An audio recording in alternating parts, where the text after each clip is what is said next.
Hello, geometry students. Welcome to the next standard about circles, and that is arc length. Now, you may think we were just studying arcs in the last section, and you're correct, we were, but there's a big difference here that some students had a hard time with last year. So I'm going to start off with that right off the bat, try and clear this up before it becomes a problem. Last week, we were finding the measure of an arc. And a measure means how many degrees are in that arc. So in this first example on the top, I've drawn a circle where A is the center, and I wrote a 60-degree angle in there. So the arc from B to C, which I wrote as little m arc BC, that means the measure of arc BC, is 60 degrees, because if it's a central angle, if the vertex is the center of the circle, then the arc and the degrees of the angle are the same. Now, this bottom one is what we're doing this week, and it's a little bit different, just one word, but it's length instead of measure, so it's arc length. Arc length is the actual distance. So if you were to take a string and lay it around the outside of a circle from B to C and then straighten that string out and measure it, however long that string is, that's the length of the arc. All right, so your answer for the bottom problem here is not going to be 60 degrees, and in fact, it's not going to be degrees at all. It's going to be units like inches or feet or whatever the units are, miles. So I have another slate prepared here to try and explain to you how to do that type of problem. I've drawn two circles that each have a center at A, even though I'm noticing I didn't write A for my big circle. So there you go. Two circles with center of A and 60-degree angles. Now, if we wanted to find the arc length of these two circles from B to C, hopefully you can tell that they're not going to be the same. All right, the little circle, B and C, are a lot closer together than they are in the big circle. So even though the arc measure from B to C would be 60 degrees in both of them, the arc length is not going to be the same answer for these two problems. So what I'm trying to illustrate in this example is that the size of the circle matters. The bigger the circle it is, the larger your arc length is going to be. Well, how do we determine the size of a circle? We determine the size of a circle by its radius. So we need to know the radius or the diameter to figure out what the arc length is. When we don't have that in these two examples, I left it out on purpose. But now that I've told you that we need it, I'm going to draw them in there.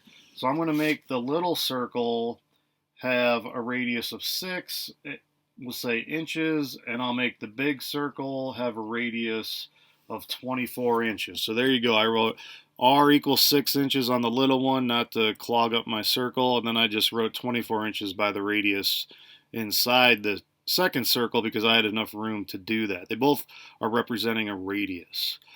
So now that we have the radius, we can find the circumference of the entire circle. And some of you may have forgotten, but circumference of a circle is simply pi times the diameter. So pi times the diameter will tell you how far around the entire circle is it, the perimeter of the circle. A fancy name for the perimeter of a circle is circumference. So on this first one, it's going to be 12 pi. On the second one, it's going to be 48 pi because a diameter is all the way across the circle. A radius is halfway across the circle, so the diameter is twice as much as the radius.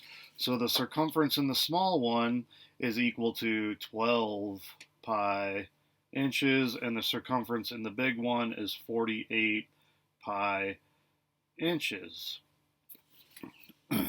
Now, if that's what the question was asking, simply what is the circumference of these circles, we'd be done. But it's not asking that. It's asking for just part of the circle, which is called an arc. They just want to know what is the length between B and C, not the length all the way around the whole thing. So we just want to know a fraction of the circle. Well, a circle contains 360 degrees, and we just want to know the part that is 60 degrees. We want to know between B and C. So we want to essentially know 1/6 of the circle because 60 degrees is 1/6 of 360. So here's your actual formula. Arc measure divided by 360 times the circumference. So the measure of the arc that we're dealing with, M arc, is 60 divided by 360. Now this, I purposely gave you one that reduces fairly simply. 60 is our arc, so 60 over 360 reduces to 1/6, and circumference in this small circle is 12. So we have 1/6 times 12 pi. 1/6 times 12 pi. In the big one, we have 1/6 times 48 pi. Now again, I'm being nice to you and giving you numbers that reduce easily and cancel out easily. 1/6 of 12 is 2, and 1/6 of 48, 48 divided by 6, is 8. So we end up with 2 pi for the little one and 8 pi for the big one. And don't forget our units, which in this case are inches, because we're measuring an actual length. How long is that arc? And in this case, it's inches.